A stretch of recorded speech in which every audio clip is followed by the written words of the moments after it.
दोस्तों, स्वागत है आपका हमारे चैनल द यूनिक वर्ल्ड में। अकबर और बीरबल बहुत मजेदार कहानी। दोस्तों, अकबर हमेशा एक अच्छे प्रशासनिक बनना चाहते थे। वह सोचते थे कि बादशाह के रूप में उन्हें अपने राज्य की सही तस्वीर नहीं मिल सकती थी। वह अपने राज्य और अनेक विषयों के बारे में एक आम आदमी बनकर जानना चाहते थे। अक्सर वे भेष बदलकर आगरा शहर में घूमते थे। उनके मंत्री बीरबल यह ठीक नहीं मानते थे, क्योंकि इससे बादशाह को खतरा हो सकता था। ऐसे ही एक अवसर पर जब बादशाह भेष बदलकर निकलने को तैयार थे, बीरबल ने अपनी असहमति जताई। जहांपनाह, यह ठीक नहीं है। एक बादशाह का जीवन कीमती है और उसकी सुरक्षा आवश्यक है। लेकिन अकबर ने बीरबल की चेतावनी की परवाह नहीं की और गली से बाहर निकल गए। कुछ देर बाद अकबर को महसूस हुआ कि कोई उनका पीछा कर रहा है। थोड़ी देर तो उन्होंने उस तरफ ध्यान नहीं दिया, लेकिन थोड़ी देर बाद उन्होंने उस आदमी का सामना करने की सोची। तुम्हारा नाम क्या है? अकबर ने पूछा। घुमंतु, आदमी ने जवाब दिया। तुम जीने के लिए क्या करते हो? अकबर बोले। मैं घूमता रहता हूं। आदमी बोला। तुम रहते कहाँ हो? अकबर ने आगे पूछा। हर जगह, जवाब आया। अब तक अकबर झुंझला चुके थे। क्या तुम जानते हो तुम किससे बात कर रहे हो? हाँ, एक मनुष्य के साथ, शायद, अजनबी ने उत्तर दिया। कोई साधारण आदमी नहीं। मैं बादशाह हूं। अगर तुम्हें विश्वास नहीं है तो मैं तुम्हें शाही मोहर दिखा सकता हूं।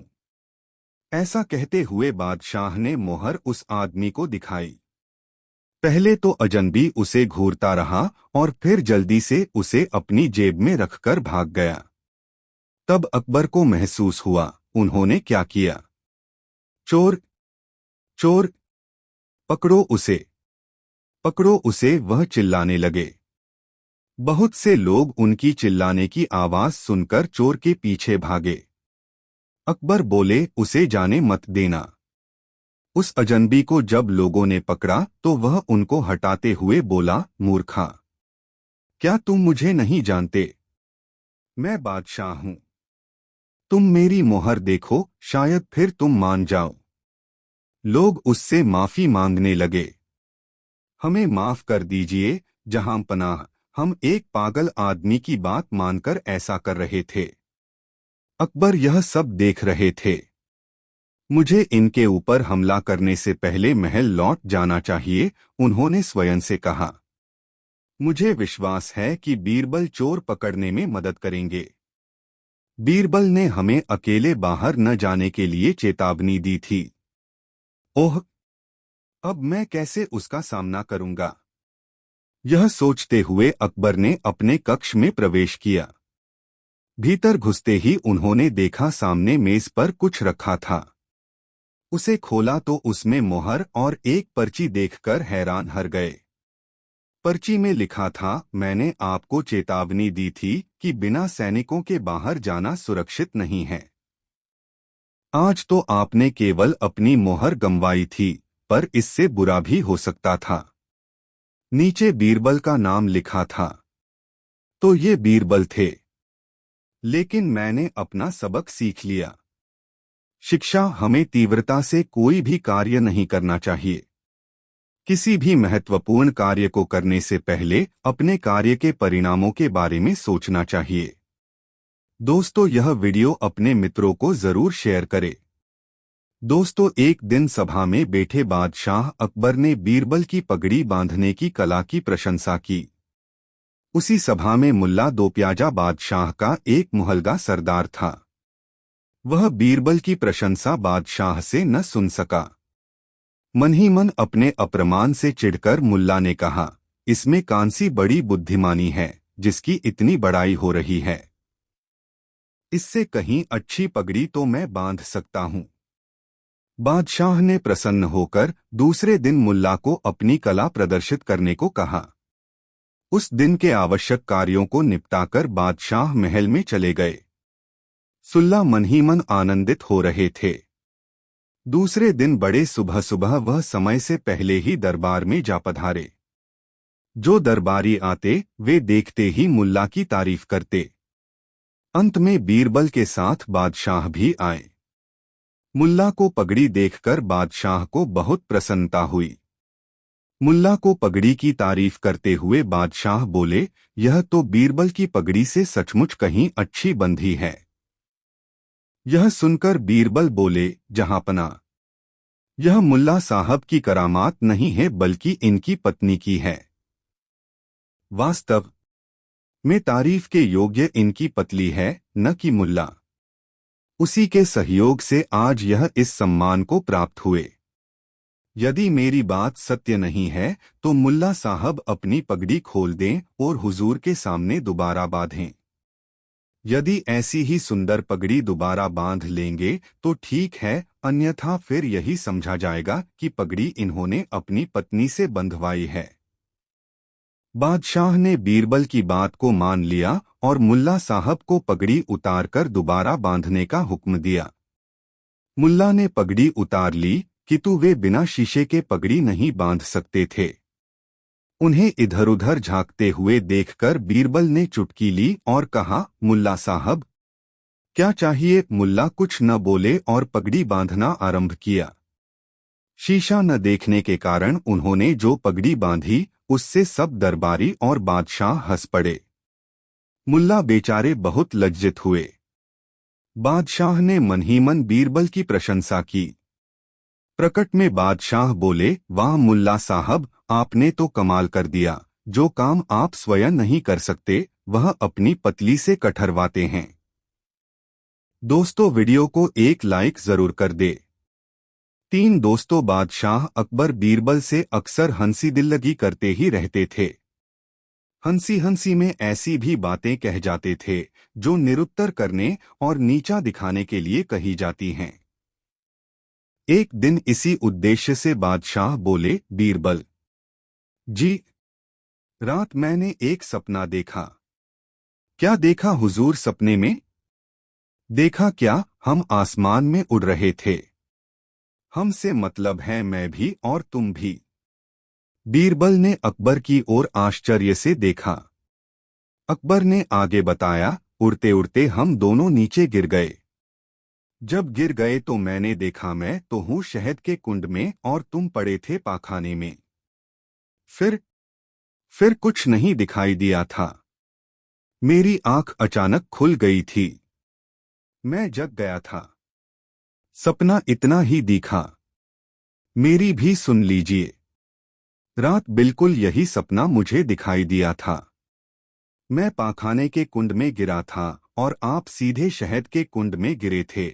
आपका सपना वहीं टूट गया था, परंतु मेरा सपना आगे भी जारी रहा। आगे मैंने उसी सपने में देखा कि हम दोनों सने हुए अपने अपने कुंडों से बाहर निकल आए। इसके बाद हम लोग एक दूसरे को चाटने लगे, आप मुझे और मैं आपको। यह मैंने सपने में देखा था। बादशाह लज्जित हो गए। उन्होंने तो झूठ ही कहा था। बीरबल ने भी झूठ का दाव मारा था। बीरबल को निरुत्तर करने की इच्छा करता हुआ बादशाह स्वयं ही निरुत्तर हो गया। एक दिन दरबार में बादशाह जब पधारे तो देखा कि बीरबल नहीं है। बीरबल के न रहने से कामकाज बिल्कुल बंद हो जाता था। आज दरबार में आने के लिए उन्हें ज्यादा ही देर हो गई थी। बादशाह ने अपने सेवक को बीरबल के पास भेजा। बादशाह का संदेश सुनकर बीरबल ने उस सेवक से कह दिया कि चलो मैं आता। सेवक को आए जब आधा घंटा बीत गया तो बादशाह का बड़ा आश्चर्य हुआ। उन्हें बीरबल की प्रतीक्षा असहनीय हो उठी। उन्होंने दूसरे सेवक को भेजा। इस सेवक को भी बीरबल ने वापस कर दिया। सेवक ने आकर कहा, जहांपनाह, वे कह रहे हैं, चलो मैं आता हूं। बादशाह को सुनकर ढाढ़स बंधा। 1 घंटा फिर बीत चला किंतु बीरबल का कहीं पता नहीं था। बादशाह झुंझला उठे। अब बीरबल के विरोधियों को अवसर मिल गया। उन्होंने बीरबल की निंदा करके बादशाह के गुस्से को और भी भड़का दिया। इस बार उन्होंने हथियारबंद 2 सिपाही भेजे और हुक्म दिया कि बीरबल को पकड़कर ले आओ। बादशाह का हुक्म मानकर सिपाही वहां गए, किंतु बीरबल को पकड़कर ले चलना हंसी खेल न था। सब सिपाही भय से कांप रहे थे। डरते डरते एक सिपाही ने बादशाह का संदेश सुनाया। यह सुनते ही बीरबल समझ गए कि देर करना उचित नहीं है। वे शीघ्र कपड़े आदि बदलकर उन्हीं सिपाहियों के साथ दरबार के लिए चल दिए। दरबार में पहुंचकर बादशाह को अदब से प्रणाम करके बीरबल अपने स्थान पर बैठ गए। बादशाह ने बीरबल से हुक्मउदूली का कारण पूछा। बीरबल बोले, आलीजाह, मेरा छोटा लड़का रो रहा था, मैं उसे बहलावा देकर चुप करवाना चाहता था। अभी तक वह शांत न हो सका। यह सुनकर बादशाह बोले, यह तुम्हारी कोरी बनावटी बात है। लड़क को बहलावा देने के बहाने तुम मुझको बहलाते हो। अच्छा बताओ, ऐसी कौन सी बात थी जिसे लड़का नहीं मानता था? जो वह चाहता था उसे दे देते तो लड़का नहीं रोता। तुमने मेरी आज्ञा का उल्लंघन किया। यह अच्छा नहीं हुआ। यदि सचमुच तुम लड़के का रोना प्रमाणित नहीं करोगे तो तुम्हें निश्चित ही सजा दी जाएगी। बीरबल बोले, जहांपनाह, मैंने लड़के को शांत करने का बहुत प्रयत्न किया किंतु असफल रहा। बादशाह के पूछने पर बीरबल ने उत्तर दिया, जहांपनाह सुनिए, मैं शुरू से अंत तक सब बातें बतलाता हूँ। लड़का रो रहा था। मैंने उससे पूछा, बेटा क्या लेगा? क्यों रो रहा है? पहले तो उसने मेरी बातों को सुनी सुनी कर दिया। जब मैं लगातार पूछता ही रहा तो वह बोला, गन्ना लूंगा। मैं उसे लेकर बाजार गया। मैंने उससे कहा, जो चाहे ले लो, किंतु उसे संतोष न हुआ और बोला, तुम ही अच्छे गन्ने निकाल दो। मैंने वैसा ही किया किंतु उसे तो रोने को धुन सवार थी। वह फिर रोने लगा। पूछने पर ज्ञात हुआ कि छिलवाकर गंडेरिया बनवाकर खाना चाहता है। मैंने पुनः वैसा ही किया। गंडेरिया चूसते चूसते जब पेट भर गया तो उसने चूसने से इनकार कर दिया। मैंने अन्यत्र बहलाने का बहुतेरा उपाय किया किंतु असफल रहा। कुछ देर चुप रहने के बाद उसने फिर रोना शुरू कर दिया। मैंने रोने का कारण पूछा। उसने कहा, चूसी हुई गंडेरियों के छिलके को जोड़कर पहले जैसा ही गन्ने का बंडल तैयार करो। मैंने बहुत समझाया बुझाया पर सब बेकार था। लाचार होकर मैंने मजबूरी प्रकट की। तब वह बोला कि जब तक इन्हें वैसा नहीं बना दोगे तब तक मैं रोना नहीं छोड़ूंगा। अब आप ही बताइए कि मैं उसे कैसे बहला दूं? बादशाह घटना सुनकर बड़े चकित हुए। वह बीरबल से बोले, सच है, बच्चों को खुश करना बड़ा ही कठिन है। बादशाह का गुस्सा शांत हो गया और वे बीरबल के सत्य भाषण से बहुत खुश हुए। दोस्तों, यह वीडियो अपने मित्रों को जरूर शेयर करें। 5 दोस्तों, बीरबल की ज्यामितीय गणित में रुचि जागृत हुई, लेकिन उन्होंने इस बारे में किसी को कुछ नहीं बताया। एक दिन उन्हें अकबर का संदेश आया कि उन्हें दरबार में बुलाया है। मिस्र के सुल्तान ने अपने एक बुद्धिमान आदमी को अकबर के दरबार में भेजा था और उसके पास हर दरबारी के लिए एक पहेली थी। जब कोई भी उसे हल नहीं कर पाया तो बीरबल को बुलाया गया।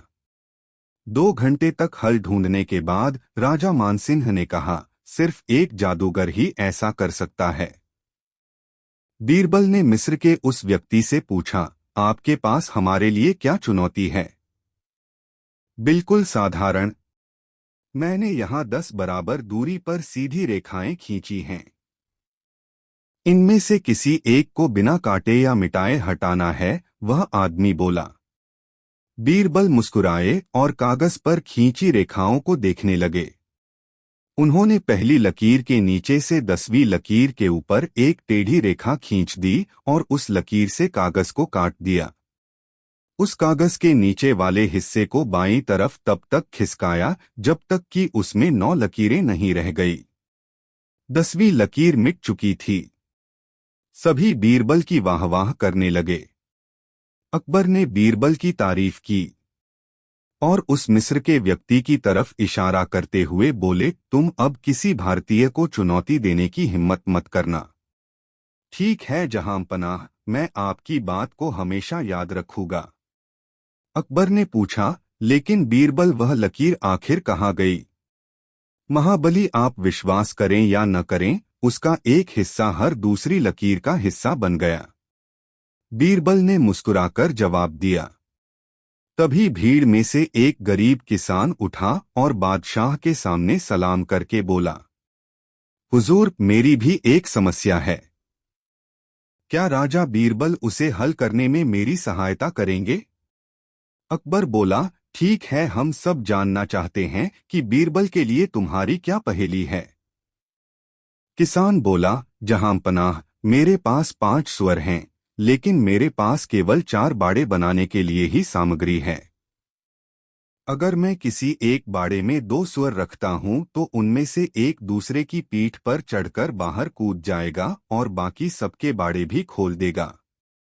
मैं न तो उन सुअरों को मार सकता हूं और न ही बेच सकता हूं, क्योंकि वे मेरी बेटी के पालतू हैं और बहुत बुद्धिमान भी हैं। मैं अपने 5 सुअरों को चारों बाड़ों में कैसे रख सकता हूं? क्या बीरबल से पहले कोई और दरबारी इसे हल करना चाहेगा? अकबर ने पूछा। उनमें से कुछ ने अपने हाथ उठाए। उन सबको 16 तिनके दिए जो कि बाड़ बनाने की सामग्री की तरह थे। जब उनमें से कोई भी हल नहीं कर पाया तो बीरबल ने उसका हल दिया। उसने एक बाड़ा बीचों बीच बनाकर उसके चारों तरफ एक एक बाड़ बना दी। इससे किसान के पास 5वीं बाड़ बनाने के लिए सामान बच गया था। शिक्षा किसी व्यक्ति की श्रेष्ठता उसकी योग्यताओं पर निर्भर करती है। जब तुम्हें पता लगे कि वे योग्यताएं तुम्हारे पास हैं तो डरने की आवश्यकता नहीं। दोस्तों, यह वीडियो अपने मित्रों को जरूर शेयर करें। एक बार बादशाह अकबर को पान की तलब हुई। उन्होंने अपने एक खास पान वाले को पान लगाने के लिए कहा। उसने पान बनाकर बादशाह को दे दिया। बादशाह ने चुपचाप पान खाया और उस पान वाले को अगले दिन आधा किलो चूना दरबार में लेकर आने को कहा। वह नहीं जानता था कि बादशाह ने उसे ऐसा क्यों कहा। वह चुपचाप चूना लेने बाजार चला गया। उसने दुकानदार से आधा किलो चूना मांगा। दुकानदार ने उससे पूछा कि इतना चूना क्यों खरीद रहे हो? उसने बताया कि किस तरह उसने बादशाह को पान दिया था। दुकानदार को समझते देर न लगी कि कुछ गड़बड़ है। उसने पान वाले को समझाया कि दरबार में चूना लेकर जाने से पहले बहुत सारा घी पीकर जाना। उसने सलाह मानकर वैसा ही किया और दरबार में जाने से पहले खूब सारा घी पी लिया। दरबार में पहुंचने पर बादशाह ने उसे सारा चूना खाने को कहा। वह हैरान रह गया। उसे उम्मीद न थी कि बादशाह ने उसे चूना इसलिए मंगवाया था, लेकिन वह तो इसके लिए तैयार था, इसलिए उसने सारा चूना खा लिया। इसके बावजूद उसे कुछ नहीं हुआ तो बादशाह ने उससे कारण जानना चाहा। उसने अपनी और दुकानदार की बातचीत के बारे में बादशाह को बता दिया। अब बादशाह उस व्यक्ति से मिलने को उतावले हो रहे थे जिसने उनके मन की बात को पहले ही जान लिया था। बादशाह ने हुक्म दिया कि उस दुकानदार को अगले दिन दरबार में हाजिर किया जाए। अगले दिन उस दुकानदार को दरबार में लाया गया। बादशाह ने उससे पूछा कि वह उनके मन की बात को कैसे समझ गया। तब दुकानदार ने कहा, हुजूर, जब यह आदमी मेरे पास चूना खरीदने आया था तो मैंने इससे पूछा कि इतने चूने का क्या करोगे। मुझे इसने बताया कि इसने आपको पान बनाकर खिलाया और फिर आपने उसे चूना लाने का हुक्म दिया। तब मुझे समझते देर न लगी कि जरूर गलती से इसने पान में चूना थोड़ा ज्यादा लगा दिया होगा, जिसे बादशाह के मुंह में छाले हो गए होंगे और इसी का एहसास करवाने के लिए आपने इससे चूना मंगाया। मैंने इसे सलाह दी कि दरबार में जाने से पहले घी पीकर जाना, जिससे अगर तुम्हें चूना खाना भी पड़े तो उसका असर कम हो जाएगा। यह दुकानदार और कोई नहीं बीरबल ही थे। दोस्तों, वीडियो कैसा लगा कमेंट में जरूर बताएं। एक रात सोते समय बादशाह अकबर ने यह अजीब सपना देखा कि केवल एक छोड़कर उनके बाकी सभी दांत गिर गए हैं। फिर अगले दिन उन्होंने देश भर के विख्यात ज्योतिषियों व नुजूमियों को बुला भेजा और उन्हें अपने सपने के बारे में बताकर उसका मतलब जानना चाहा। सभी ने आपस में विचार विमर्श किया और एक मत होकर बादशाह से कहा, जहांपनाह, इसका अर्थ यह है कि आपके सारे नाते रिश्तेदार आपसे पहले ही मर जाएंगे। यह सुनकर अकबर को बेहद क्रोध हो आया और उन्होंने सभी ज्योतिषियों को दरबार से चले जाने को कहा। उनके जाने के बाद बादशाह ने बीरबल से अपने सपने का मतलब बताने को कहा। कुछ देर तक तो बीरबल सोच में डूबा रहा, फिर बोला, हुजूर, आपके सपने का मतलब तो बहुत ही शुभ है। इसका अर्थ है कि अपने नाते रिश्तेदारों के बीच आप ही सबसे अधिक समय तक जीवित रहेंगे। बीरबल की बात सुनकर बादशाह बेहद प्रसन्न हुए। बीरबल ने भी वही कहा था जो ज्योतिषियों ने, लेकिन कहने में अंतर था। बादशाह ने बीरबल को इनाम देकर विदा किया। दोस्तों, वीडियो को एक लाइक जरूर कर दे। 5 अकबर की इच्छा की मजेदार कहानी। अकबर की इच्छा हुई कि कोई ऐसा ग्रंथ लिखा जाए जिससे उसका नाम अमर हो जाए। जब उसने महाभारत सुना था तो इच्छा हुई कि महाभारत को तरह ही अकबर भारत लिखा जाना चाहिए। उन्होंने अपनी इच्छा बीरबल के सामने प्रकट कर दी। बीरबल ने कहा, आप क्या नहीं कर सकते? इस पर बादशाह ने आदेश दिया, ठीक है, लिख दो। इसमें बहुत खर्च आएगा, बीरबल ने बताया। वो खजाने से ले सकते हो, बादशाह ने स्वीकार किया। बीरबल ने खजाने से धन लिया और उसे पुण्य कार्यों में खर्च कर दिया। उन्होंने अकबर भारत लिखने के लिए 6 मास का समय ले लिया। 6 मास के बाद बीरबल एक ग्रंथ की पांडुलिपि लेकर पहुंचे, जो वास्तवकार कागजों का पुलिंदा था और ऊपर नीचे लकड़ी के पट्टे लगाकर रश्मि कपड़े में बांध दिया गया था, जैसे पाक कुरान हो। बादशाह का सामने रखकर बीरबल बोला, अभी कसर है और मैं चाहता हूं आप इसे छप जाने पर ही पढ़कर देखें। ठीक है, तभी देख लेंगे। पूरा करो और छपवाओ। हुजूर, पूरा तब हाँ सकता है जब बेगम साहिबा भी कुछ बता, क्योंकि महाभारत में स्त्री पात्र भी हैं। जा कुछ पूछना है बेगम से पूछ लो, बादशाह ने स्वीकृति दे दा। बीरबल उस पुलिंदे को लेकर बेगम के पास पहुंच गए और बेगम सवाल, बादशाह सलामत एक ऐसा ग्रंथ लिखवा रहे हैं जो महाभारत सरीखा हो। महाभारत में द्रौपदी भी होती है जिसके 5 पति होते हैं। आप भी अपने 5 पतियों के नाम बता दीजिए। एक तो बादशाह हैं ही, अन्य 4 को मैं नहीं जानता, बता देंगी तो लिख दूंगा, अन्यथा ग्रंथ अधूरा रहेगा। बीरबल, यह क्या बदतमीजी है? ऐसे ग्रंथ को मैं आग लगा दूंगी। क्रोध में आकर बेगम ने उसी वक्त वह पुलिंदा छीना और बांदी से आग में जलवा दिया। बीरबल मुस्कुराता हुआ चला गया और बादशाह से बोला, जहांपनाह, मैं उस पांडुलिपि को पूरा करने के लिए बेगम साहिबा से यह पूछने के लिए गया था कि द्रौपदी की तरह उसके 5 पति कौन कौन से हैं, तो बताना तो दूर, उन्होंने अब तक लिखी पुस्तक ही जलवा दी। बेगम साहिबा क्रोध से आग बबूला हुई सो अलग। वे पतिव्रता हैं, उनके पति सिर्फ आप हैं। जब वह 5 पतियों की बेगम बनेंगी, गृहयुद्ध कराएंगी तब। बस बीरबल, रहने दो। हमें ऐसी पुस्तक नहीं छपवानी है। हमने अपना इरादा बदल दिया है। और सचमुच बादशाह की सनक खत्म हो गई थी।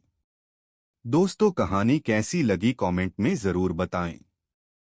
6 दोस्तों, बादशाह अकबर जंग में जाने की तैयारी कर रहे थे। फौज पूरी तरह तैयार थी। बादशाह भी अपने घोड़े पर सवार होकर आ गए। साथ में बीरबल भी थे। बादशाह ने फौज को जंग के मैदान में कूच करने का निर्देश दिया। बादशाह आगे आगे थे, पीछे पीछे उनकी विशाल फौज चली आ रही थी। चारों ओर गंभीरता थी। रास्ते में बादशाह की जिज्ञासा हुई और उन्होंने बीरबल से पूछा, क्या तुम बता सकते हो कि जंग में जीत किसकी होगी? बीरबल ने कहा, हुजूर, इस सवाल का जवाब तो मैं जंग के मैदान में पहुंचकर ही दूंगा। कुछ देर बाद फौज जंग के मैदान में पहुंच गई। बीरबल ने चारों ओर देखा, फिर कहा, हुजूर, अब मैं आपके सवाल का जवाब देता हूं और जवाब यह है कि जीत आपकी ही होगी। यह तुम अभी कैसे कह सकते हो, जबकि दुश्मन की फौज भी बहुत विशाल है। उसके पास भी अच्छे योद्धा हैं। कई फौजों को इस फौज ने पराजित किया है। उसके सेनापति का बड़ा नाम है। बादशाह ने शंका जाहिर की। बीरबल ने कहा, हुजूर, दुश्मन हाथी पर सवार है और हाथी तो सूंड से मिट्टी अपने ऊपर ही फेंकता है तथा अपनी ही मस्ती में रहता है, जबकि आप घोड़े पर सवार हैं और घोड़ों को तो गाजी मर्द कहा जाता है। घोड़ा आपको कभी धोखा नहीं देगा। उस जंग में जीत बादशाह अकबर की ही हुई। जीत के बाद बादशाह ने बीरबल के अनुमान की सराहना की। इस कहानी से मिलने वाली शिक्षा, अधिकांश युद्ध बुद्धि कौशल, फौज की मारक क्षमता और सेनापतियों की सूझबूझ से ही जीते गए हैं। बीरबल, जो स्वयं भी एक अच्छे सेनापति थे, वे इस बात को जान गए थे कि यह युद्ध हाथियों के दम पर नहीं, घोड़ों की चपलता से ही जीता जा सकता है। इसलिए उन्होंने बादशाह अकबर द्वारा वह युद्ध जीतने की भविष्यवाणी कर दी थी, जो बिल्कुल सत्य सिद्ध हुई। दोस्तों, वीडियो को एक लाइक जरूर करें।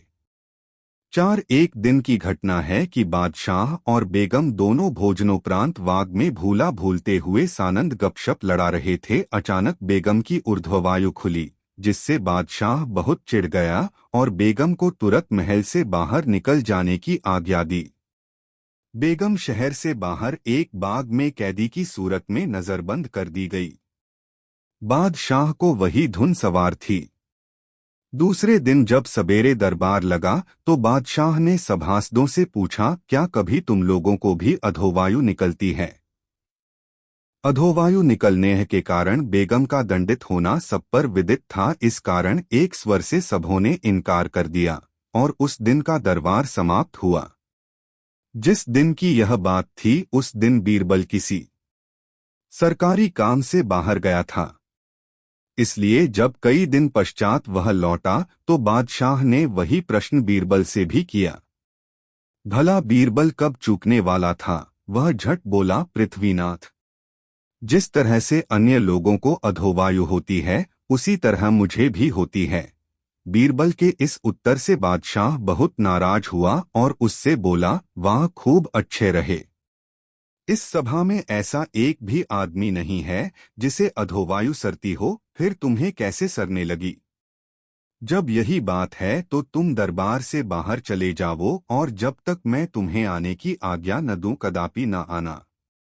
बीरबल हाजिर जवाब था, उसे उत्तर प्रत्युत्तर करने में हिचकिचाहट नहीं होती थी, परंतु मौका देखकर काम करना बुद्धिमानों का काम है।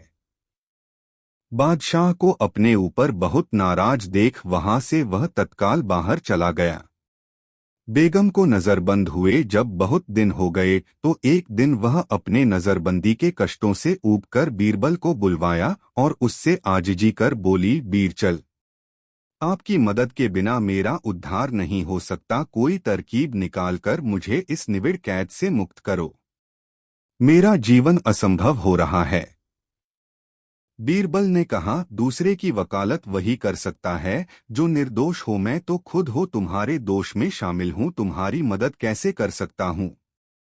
बेगम बीरबल को भली भांति जानती थी, अतएव उसकी बात बीच में ही काट कर बोली, बीरबल, तुमको मैं भली भांति जानती हूं। मेरा दृढ़ विश्वास है कि चाहे बादशाह तुमसे भले ही नाखुश हो, परंतु उनको मना लेना तुम्हारे बाएं हाथ का खेल है। बेगम की इस युक्तिसंगत बात को सुनकर बीरबल खुश होकर उसके कार्यसाधन के निमित्त 10,000 रुपये की मांग पेश की। उसे तत्क्षण 10,000 की थैली समर्पण की गई। बीरबल घर पहुंचकर एक सुनार को बुलवाया। वह अपने काम का बड़ा पक्का था। बीरबल उसको रुपए की एक थैली देकर बोला, सेठ जी, मुझे मोती मंडित सुवर्ण का एक जव की बाली दरकार है, इसलिए आप उत्तम 2 मोतियों को बाजार से संग्रह कर उन्हें सोने में इस प्रकार जड़ो कि देखने में हूबहू जव की बाली ही जान पड़े। सुनार कुछ कालोपरांत एक उत्कृष्ट बाली बना लाया। बीरबल उसे देखकर बड़ा प्रसन्न हुआ और उसे कुछ द्रव्य इनाम में देकर विदा किया। आप उस बाली को लेकर बादशाह के महल की तरफ चला। दरबार में पहुंचते पहुंचते आधा दिन ढल गया। पहरदारों से अपने आने का संदेशा बादशाह के पास यह भेजा कि पृथ्वीनाथ, मैं एक बड़े आवश्यक कार्यवश आपसे मिलने आया हूं, यदि आज्ञा हो तो अंदर आऊं। बादशाह ने आज्ञा देकर बीरबल को दरबार में बुलवा लिया। बीरबल बादशाह के पास पहुंचकर नियम अनुसार सलाम कर बगल में बैठ गया और मोती उसके हाथ में देकर बोला, गरीब परवर, यह मोती का बीज एक बाहरी व्यापारी लेकर आया था, जिससे मैंने बड़ी कठिनता से प्राप्त किया है। इसमें एक खास खसूसियत यह है कि यदि कोई पाक साफ आदमी इसको अच्छी जमीन में बोएगा तो इसी के समान और बहुत सी मोतियां पैदा होंगी। मैंने देखा कि यह काम सिवा आपके दूसरा कोई न कर सकेगा, अतएव आपकी सेवा में लेकर उपस्थित हुआ हूँ। कृपया इसको किसी अच्छी जमीन पर बो दीजिए, आपको आगे चलकर इससे बड़ा लाभ होगा। बादशाह उसकी बात मानकर तुरंत आज्ञा दिया, बीरबल, इसके योग्य जमीन ढूंढकर सूचना दो। परवाने में यह भी लिखा था कि जिस जमीन को बीरबल इस कार्य के लिए पसंद करेगा, वह चाहे बड़ी आलीशान मकानों से ही क्यों न सुशोभित की गई हो, तुरंत साफ करा दी जाएगी। बीरबल की खूब बन आई। उसने अपने पुराने वैरियों के मकानातों को आर्डर देकर तोड़वा दिया। कितने लोगों ने तो बीरबल के आतंक से बचने के लिए बड़ी बड़ी रकमों की घूसें दी। पहले वह नाक भौं सिकोड़कर लोगों को टरकाता, परंतु जब न मानते और बहुत मिन्नत करते तो किसी से कम और किसी से बेस लेकर उनका मकान छोड़ देता। जब बीरबल का खासी रकम मिल गई तो बड़े बड़े महलों को गिरवाना बंद कर दिया। बाद को गरीबों की झोपड़ियों का चौगुनी कीमत देकर कुछ झोपड़ियां गिरवाकर एक खासी चौरस जमीन बना ली और उसे खूब जोतवाकर उसमें उत्तम प्रकार की खाद डलवा दी। पंक्ति से आवपाशी कराकर उसको भली भांति सिंचवाकर खेत को दुरुस्त करवा लिया। जब बीज बोने के काबिल खेत तैयार हुआ तब बीरबल ने एक दूत द्वारा बादशाह के पास खबर भेजी, पृथ्वीनाथ, आपका खेत तैयार हो गया है, अब आप सभासदों के सहित पधार कर खेत का मुलाहिजा फरमावें। बीरबल उस मोती के बीज को लेकर सभा के सन्मुख आया और उसे बादशाह को दिखाकर बोला, हुजूर, इस बीज को बोने वाला खूब पाक साफ मनुष्य होना चाहिए, जिससे दुर्गंधी आती होगी उसके बोने से बीज से हरगिज मोतो नहीं उगेगी। इसलिए जिसके शरीर से कभी वायु न सरती हो वह इसको बोए। आपके दरबार में तो ऐसों की कमी भी नहीं है। किसी एक को आज्ञा दीजिए कि जो इस काम को प्रसन्नता पूर्वक करे। बादशाह ने एक एक कर अपने सभी उपस्थित सभासदों से पूछा, परंतु कोई बीज बोने के लिए हामी न हुआ। लगभग हजारों की संख्या में लोग उपस्थित थे, पर सबों ने नहीं कर दिया। कारण कि यदि कोई यह कहकर कि मुझे हवा नहीं सरती, मोती बोने का साहस करता और कहीं बाद में मोती न उगती तो उसकी गर्दन मारी जाती। तब बादशाह ने बीरबल को बीज बोने के लिए कहा। बीरबल बोला, पृथ्वीनाथ, यह तो मैं आपसे पहले ही कह चुका हूं कि मुझको वायु सरती है। आपके सामने बहुतेरे लोगों ने इस बात की साक्षी दी है कि उनको वायु नहीं सरती, तो बड़े अफसोस की बात है कि बीज बोने के लिए कोई तैयार क्यों नहीं होता। श्रीमान को भी वायु नहीं सरती, अतएव अब इस काम को स्वयं आप ही करें तो कितना उत्तम हो। बादशाह बीरबल के प्रस्ताव को यह कहते हुए अस्वीकार कर दिया कि मुझे भी तो वायु सरती है। इस संसार में ऐसा एक भी मनुष्य न निकलेगा जिसे वायु न सरती हो। तब बीरबल ने मौका देखकर कहा, पृथ्वीनाथ, जब यही बात है तो बेगम और मैंने ऐसा कौन सा अपराध किया था जिसके लिए हम दंडित किए गए। बीरबल की इस युक्ति से बादशाह का गुस्सा शांत हो गया और बेगम को महल में बुलवाने की आज्ञा दी।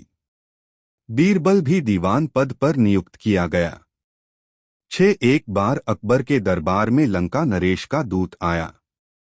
उसने बादशाह से अनोखी प्रार्थना की, जहां पनाह, आपके दरबार में एक से एक ज्यादा अक्लमंद मौजूद हैं। हमारे नरेश ने आपके दरबार से घड़ा भरकर अक्ल लाने के लिए भेजा है। दरबारियों में तरह तरह की चर्चाएं होने लगीं। किसी ने कहा, कितनी बेतुकी मांग है।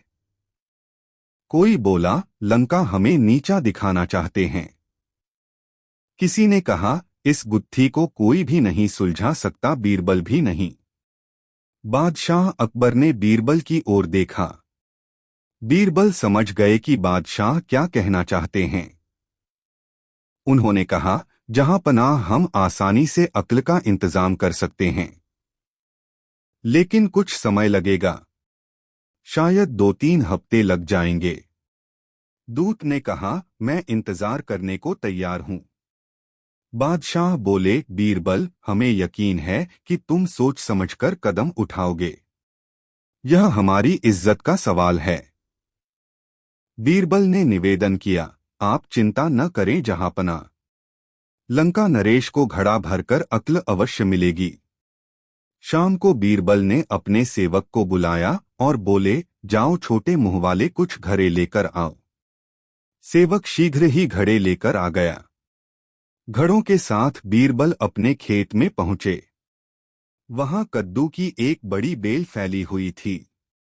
उन्होंने एक घड़ा लिया और उसे धीरे से कद्दू के फूल पर औंधा रख दिया। इसके बाद सेवक से कहा, बाकी घड़े भी इसी तरह रख दो। जब सबक ने घड़ों को फूलों पर रख दिया तो बीरबल बोले, देखो, इनकी अच्छी तरह देखभाल करना।